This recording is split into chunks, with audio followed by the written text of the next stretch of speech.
Philippines is seeing slower growth in creative industry exports compared to its ASEAN peers. On this week's Outside Looking In, Gunter Taws of the European Chamber of Commerce of the Philippines urges government to double down on efforts in boosting local creative industry.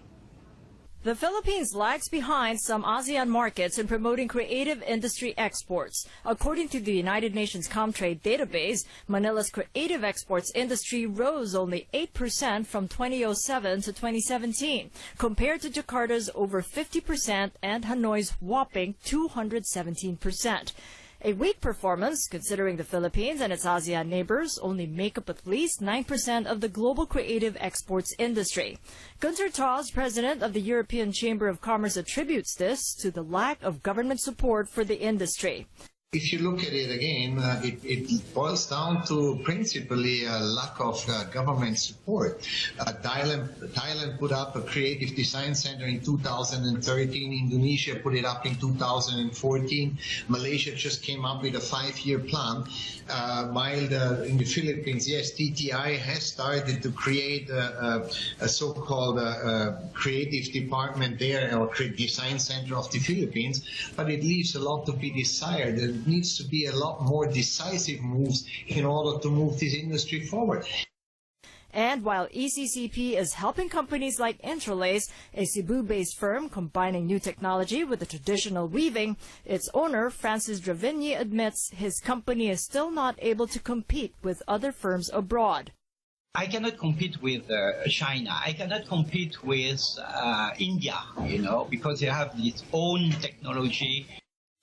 Taws says the problem lies with the lack of skilled labor and raw materials. The Science and Technology Department says they are eager and enthusiastic to work with companies within the creative sector.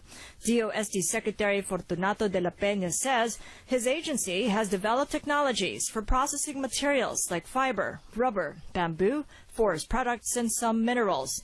The agency also supports research and development initiatives that will increase the yield of the raw materials.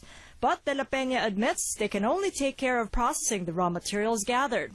This, as production is in the hands of both the Agriculture and Environment Department. Taws acknowledges DOST's assistance, but insists the Trade Department must double its effort in pushing for the growth of creative exports industry.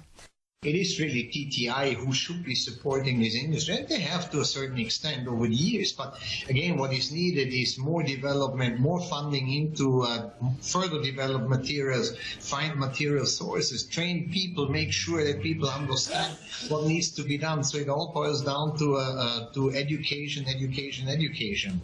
The DTI didn't immediately respond to requests for comment. Taws says expensive logistics in the Philippines is another issue, outpacing Indonesia, Vietnam, and Thailand by a wide margin. Taws adds the proposed rationalization of tax incentives under the second package of tax reforms may also hurt the industry. Taws claims for creative export companies to thrive in the global market, government must not strip them away of benefits, but should instead increase. Kathy Yang, ABS-CBN News.